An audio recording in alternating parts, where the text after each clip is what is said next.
students. So thank you for doing your grammar evaluation and your quiz. And now we'll get started on what we're studying today.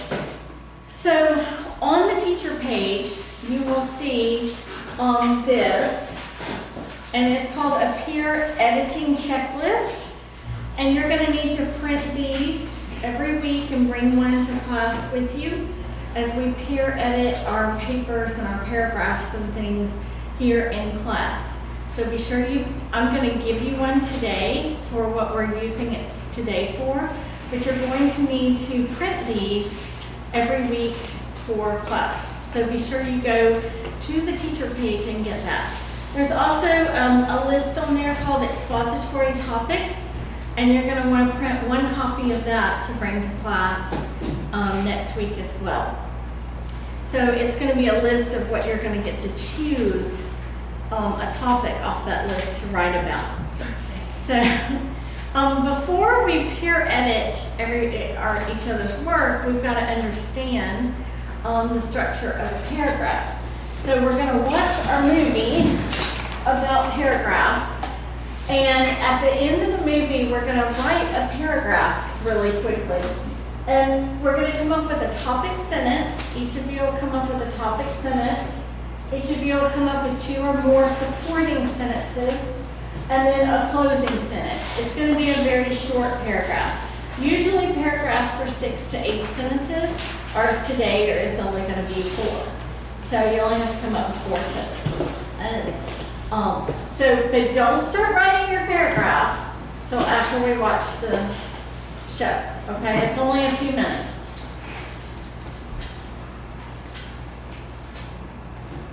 Throughout your education, you have heard it all the time. Read the 2 paragraphs, write a 5-paragraph essay, organize your paragraphs. But what is a paragraph?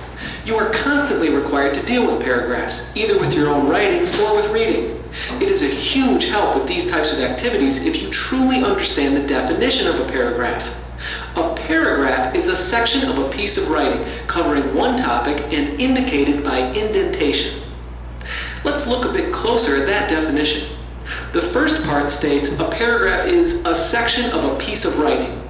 This means paragraphs break down larger pieces of writing. For example, imagine you are reading a chapter in your history textbook on President Abraham Lincoln. Each section of that chapter will be broken into paragraphs. The paragraphs will help you follow along with the ideas throughout the entire chapter. The second part of the definition states a paragraph covers one topic. Within that larger piece of writing, each paragraph should explain just one concept related to the larger topic. For example, in that chapter on President Lincoln, you may read one paragraph that describes his childhood. That paragraph should focus on only his childhood and not the other parts of his life. The final part of the definition is indicated by indentation. This makes paragraphs easy to identify. The first line of all paragraphs need to be indented or moved further from the margin than the other lines. This way you can visually see how the topics may change or how a chapter will be broken up. Now that you know what a paragraph is, let's discuss why paragraphs are important. As we saw earlier, paragraphs help to keep a large piece of writing organized. Since each paragraph should cover one specific concept, they provide a flow to the writing overall. When you write assignments or essays, paragraphs will help you keep your ideas organized. You should even decide the topic for each paragraph before you begin writing. Then, you can organize the whole piece of writing by deciding the order of the topics, and thus the paragraphs. If you do this and stick to one main idea per paragraph, then your paper and your ideas will not be confusing. Besides helping writers, paragraphs also help readers. Imagine you were reading that chapter on Abraham Lincoln. What if the first few sentences were about how he was elected, the next few were on where he was born, the next on his death, and the next on the start of the Civil War? Wouldn't you be completely confused?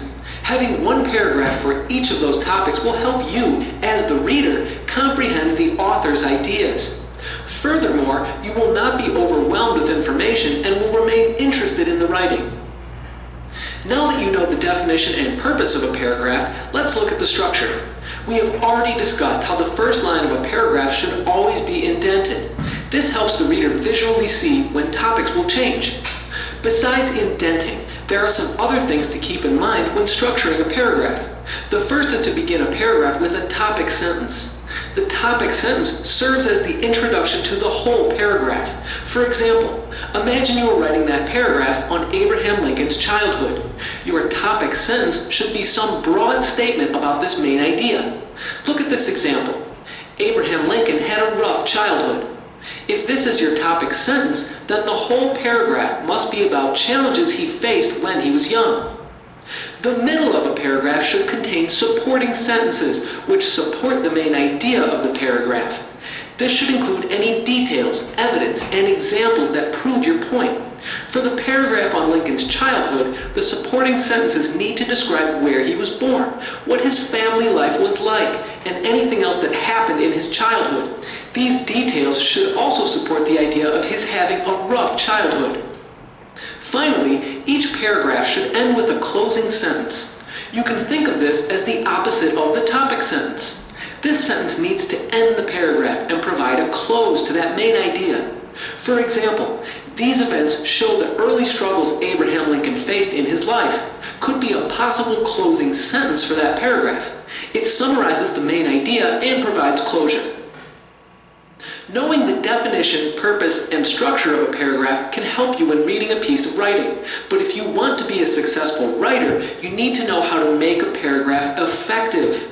First, you need to use the proper structure.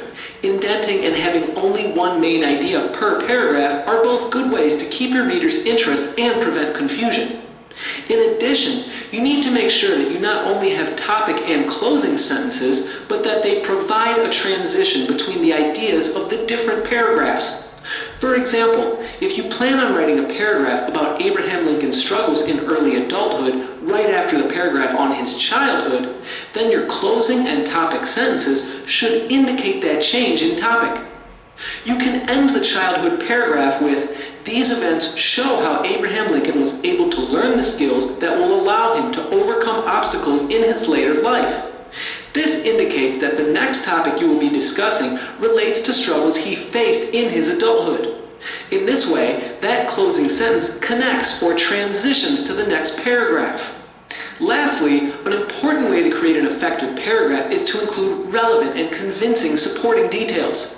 In each paragraph, the middle sentences need to contain the evidence for whatever is your main idea.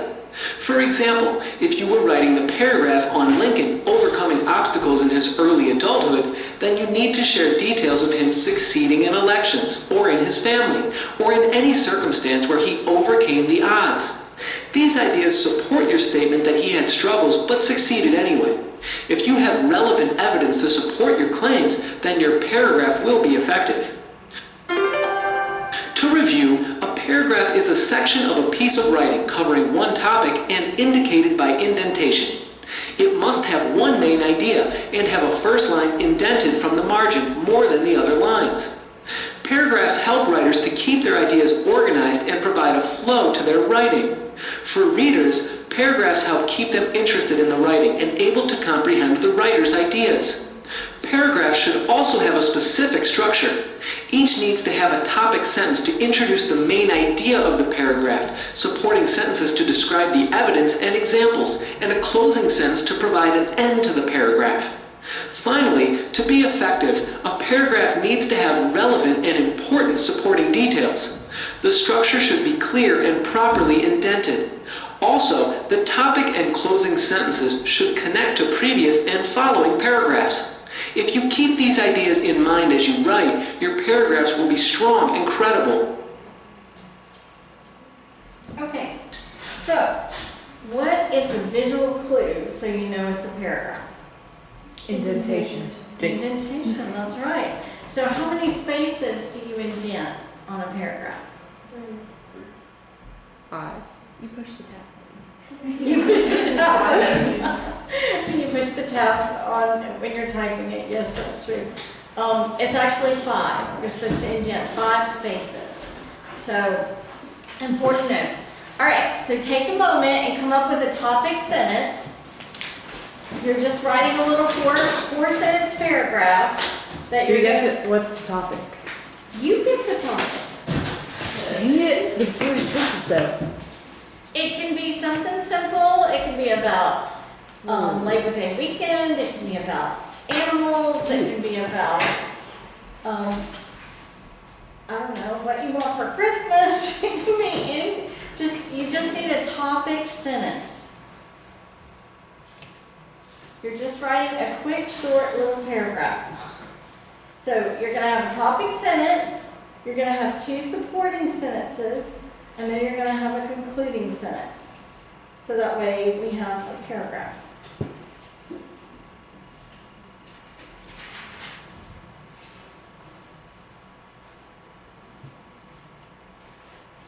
So take a moment and write your paragraph. It's 4 sentences. Don't overthink it. Don't stress. It can be, all of you wrote great paragraphs about your free time. You can, shorten your free time paragraph that you wrote to 4 sentences or something. So you wrote paragraphs about free time. What's another word for busy? I'm trying to think. Busy. Another word for busy. Productive. What's the word I'm thinking of? There's no word. Workaholic.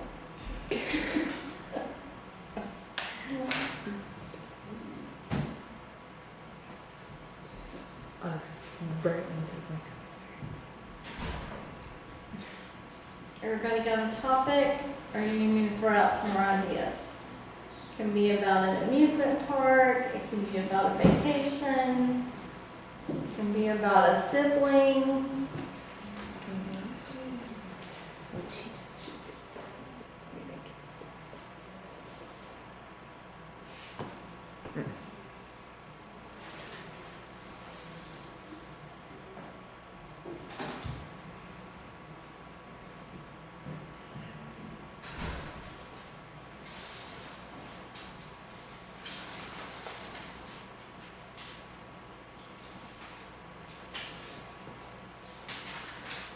Are we writing the entire paragraph right now, or just the topic sentence for now? Well, I prefer you write the whole thing, but so write your topic sentence, and then write 2 supporting sentences. 2 supporting sentences, and then a conclusion.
So you should have 4 sentences.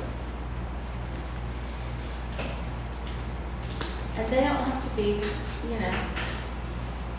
all complex sentences. Maybe very simple.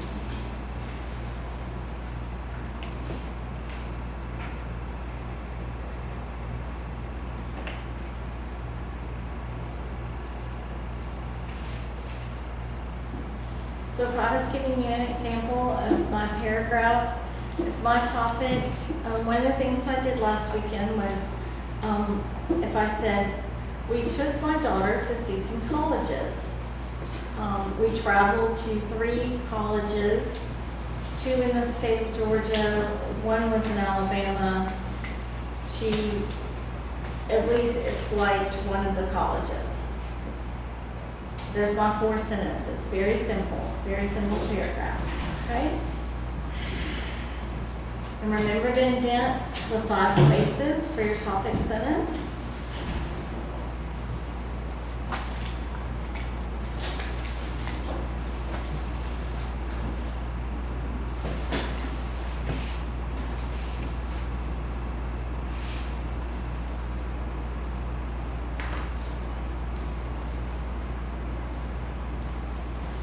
Okay, now that we have our paragraphs, we need to learn about peer editing. So we're going to watch a peer editing video, and then I'm going to pass out the peer editing checklist, and we're going to go over it and take a look at it. Has everybody downloaded Grammarly? Yes, ma'am. Is there anybody who didn't download Grammarly yet? I have it downloaded, but it doesn't make sense since I don't own Premium, so. Okay, if your subscription's not working, then email Ms. Watson, or I think it's Ms. Watson, not Ms. Haney, but I think it's Ms. Watson. Email her and say, I can't get this to work. Let me look and see if that's in my notes.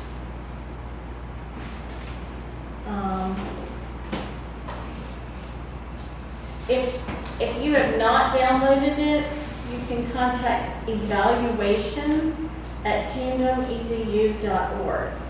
Evaluations@tandemedu.org.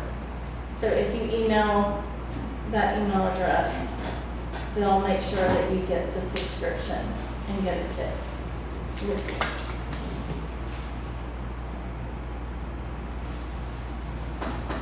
Grammarly is your best friend for any English class. I love Grammarly.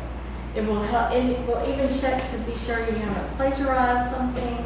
It will check your spelling. It even corrects all of my emails now if I go to misspell a word or something. So Grammarly is great.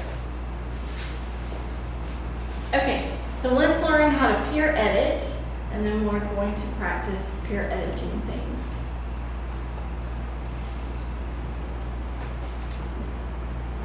What is peer editing?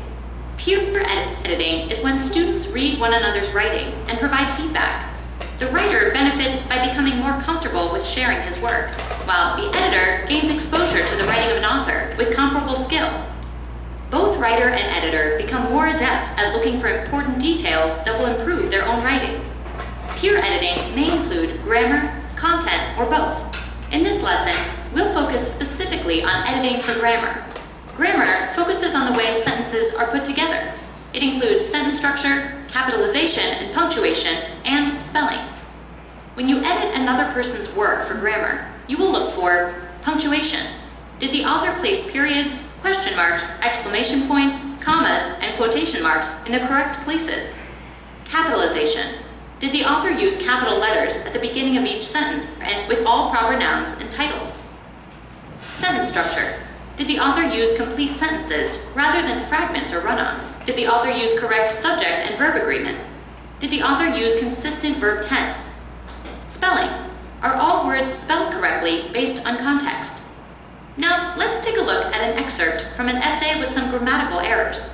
See if you can identify the errors. When Martin Luther King Jr. was a child, he was aware of injustices against Black Americans, but believed in developing peaceful solutions. Even when the school bully attacked him, Martin did not fight back. He does not even respond when a white woman slapped him and called him a name. Despite his decision to hold his tongue, King felt some resentment towards white people after completing high school 2 years early. He began college with a chip on his shoulder. However, his experience with the Intercollegiate Council provided him with opportunities to get to know white students, which changed his perspective. Dr. King began to see himself as a problem solver, which eventually led to his role as a civil rights activist. Let's break this down one sentence at a time to see if you caught them all. When Martin Luther King Jr. was a child, he was aware of injustices against Black Americans, but believed in developing peaceful solutions. This is a sentence fragment that needs to be combined into one sentence. Also, Jr. is part of King's title and should be capitalized. Further, peaceful is misspelled. Let's rewrite the sentence correctly. When Martin Luther King Jr. was a child, he was aware of injustices against Black Americans, but believed in developing peaceful solutions. The next sentence was written correctly. Even when the school bully attacked him, Martin did not fight back. In the next sentence, the author slips from past tense into present tense without reason. He does not even respond when a white woman slapped him and called him a name. This should be written, he did not even respond when a white woman slapped him and called him a name. The next sentence is a run-on sentence. Despite his decision to hold his tongue, King felt some resentment towards white people after completing high school 2 years early. He began college with a chip on his shoulder. There should be a period and a new sentence should begin with a capital letter after people. Additionally, completing and high school are spelled incorrectly. The correct way to write this sentence is, despite his decision to hold his tongue, King felt some resentment towards white people. After completing high school 2 years early, he began college with a chip on his shoulder. In the next sentence, Intercollegiate Council should be capitalized because it's the name of an organization. However, his experience with the Intercollegiate Council provided him with opportunities to get to know white students, which changed his perspective. This is the correct way to write this sentence. However, his experience with the Intercollegiate Council provided him with opportunities to get to know white students, which changed his perspective. Now, let's look at the final sentence. Dr. King began to see himself as a problem solver, which eventually led to his role as a civil rights activist. There needs to be a period after doctor to indicate that it's an abbreviation. Further, the wrong spelling for the word right is used in this context. The word rites refers to rituals. The correct way to write this sentence is, Dr. King began to see himself as a problem solver, which eventually led to his role as a civil rights activist. When students read one another's writing and provide feedback with a particular focus on grammar, this is called peer editing. Key issues to consider while peer editing include punctuation. Did the author place periods, question marks, exclamation points, commas, and quotation marks in the correct places? Capitalization. Did the author use capital letters at the beginning of each sentence and with all proper nouns and titles? Sentence structure. Did the author use complete sentences rather than fragments or run-ons? Did the author use correct subject-verb agreement? Did the author use consistent verb tense? Spelling. Are all words spelled correctly based on context? Okay. So now you know about peer editing. Let's pass out the checklist.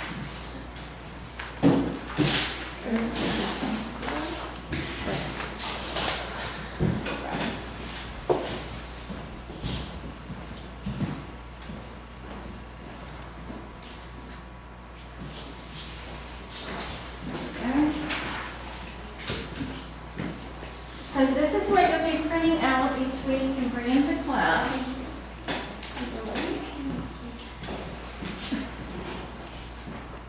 So our peer editing checklist. This is a long list, but this is good feedback. And you're going to help each other make better grades in this class by helping peer edit your work. Some important things about peer editing. So be mindful about your tone when you respond to your peers' writing. Obviously, we always want to be kind with our criticism. You want to have some positive comments. You can't just say, oh, this is terrible, this is terrible. You need to find the positive things, okay, about somebody's writing. So integrate a couple of positive comments for things that are working well, especially at the beginning. You've heard of the sandwich method before, where you tell somebody something good, then you tell somebody something they need to work on, and then you tell them something good again. So you may want to start some of your comments like, you might want to use language such as, I like, or how you, or I'm impressed by. Be friendly, be supportive. These are your friends, your co-students, your peers. You don't want them, you have to eat lunch with them and you have to be all day together in this room. So you want to keep that in mind as you're peer editing each other's works. So comments that embarrass, belittle, humiliate, or in any way bring dishonor or disrespect to the writer will not be tolerated in here. A student engaging in these behaviors will be given a 0 for class participation for the quarter. So peer editing is part of your class participation grade in here. And it's an easy way to have an A for class participation by participating. Now, I also expect you can't just say, oh, this is perfect, don't change anything. Because chances are there's always something that somebody needs to improve in their work. But it's how you come across in suggesting it. So your job as a reviewer is not to fix the paper, but rather to help your classmate understand how the writing affects readers. It can be very helpful to ask questions about the writing choices. Is this statement your thesis? Is this the proper MLA format? Encourage the writer to dig deeper in what they need to work on. So take a moment and switch with your partner at the table and your paragraph that you wrote. And Kyle, if you could turn around and switch with the ladies behind you so y'all could do a threesome. So one of you do Kyle's paper, and so everybody has a different paper. Yeah, you can just flip it around and swap with them. And just take a moment to look over the 4 sentences that the person wrote.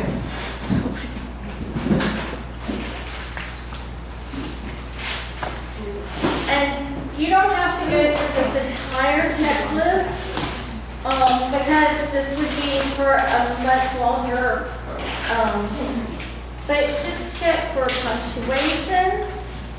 Check that they have a topic sentence, so they have some supporting details, that they have excluding. Did they indent their paragraph 5 spaces so that you visually know it's a new paragraph? And you'll notice on your checklist, you may have some word suggestions that they might want to replace if they're using the same word over and over again in every single sentence. When we get to start peer editing more detailed papers, you're going to be looking for a transition between paragraphs, not just between sentences. You may ask about who the intended audience was. Is the introduction interesting?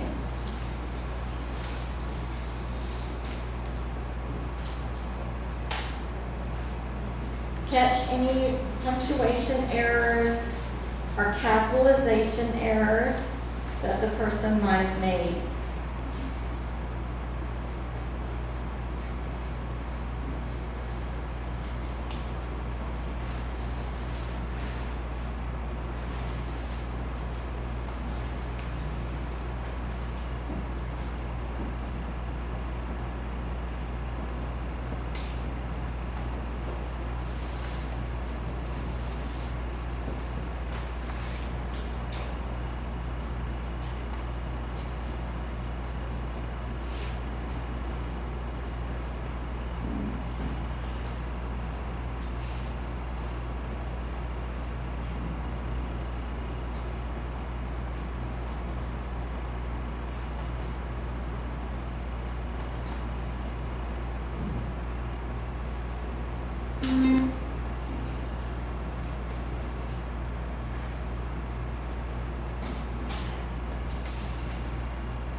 Take a moment and familiarize yourself with this peer editing checklist.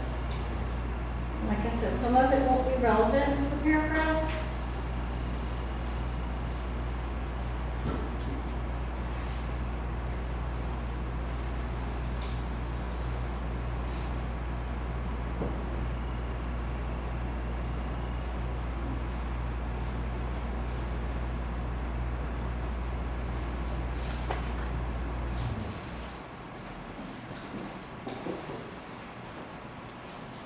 And you'll start seeing in your homework, it'll say, write this paragraph, bring it to peer edit next week.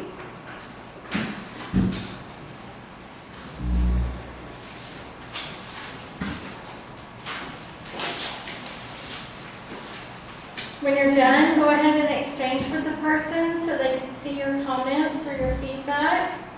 And it's okay to talk about it. It's okay to say, I saw this, and have you thought about this word? Or have you, it's okay to give them feedback.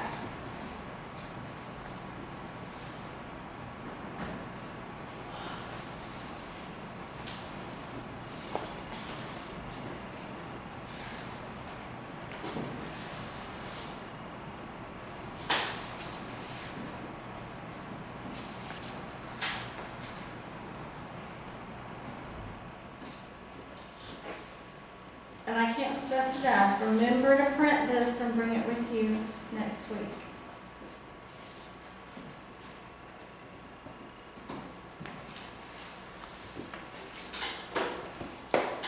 Okay, real quick, this is only for a minute. It's like a minute video, but it's on Grammarly. So if y'all just watch it real quick with me. We'll play now. Whether you're writing a cover letter for your dream job, finishing an essay for school, or just writing a normal everyday email, you rely on your spell checker to give you confidence that what you wrote is both easy to understand and mistake-free. According to Microsoft Word's Spell and Grammar Checker, this short 2-page document is free of mistakes and ready to go.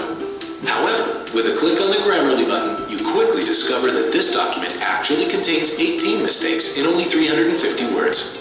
Microsoft Office can't find any of these errors for you. Say hello to your new favorite writing companion, Grammarly. Grammarly is an automated proofreader that picks up on more than 250 types of contextual spelling, advanced grammar, and even writing style errors. It catches over 10 times more mistakes than Microsoft Office can find. Correcting a mistake is very easy. It just takes a single click. If you want to learn more about the writing error you made, you can also expand the mistake card to find clear suggestions for how to improve your writing.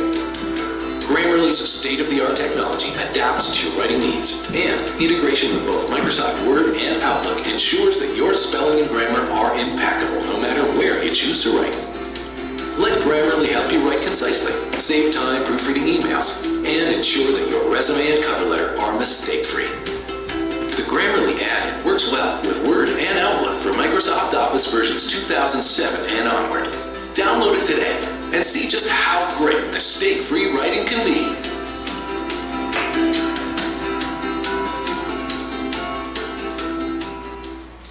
Okay, are there any questions about Grammarly, about proofreading, the peer edit checklist, peer editing rules in our classroom, paragraphs? So we're all going to write fantastic paragraphs next week to be peer edited. Any questions? Was that video sponsored? Was that video what? Sponsored by Tim.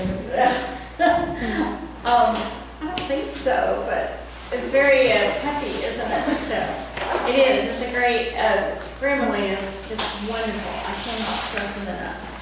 Every class that I teach, we use it in. And the college class kids, they love it because it catches so many mistakes. So they make better grades in the college classes. Nothing else? Okay, be sure you give the feedback to the person so that they have the information on their paragraph, so they know maybe what to watch for as they're doing their homework and their assignments this week. And you're dismissed for your ride or lunch.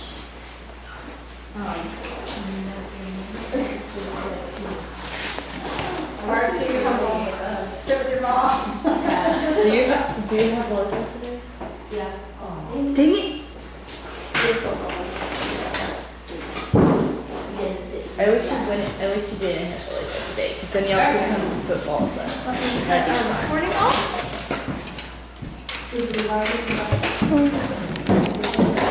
We're good to go.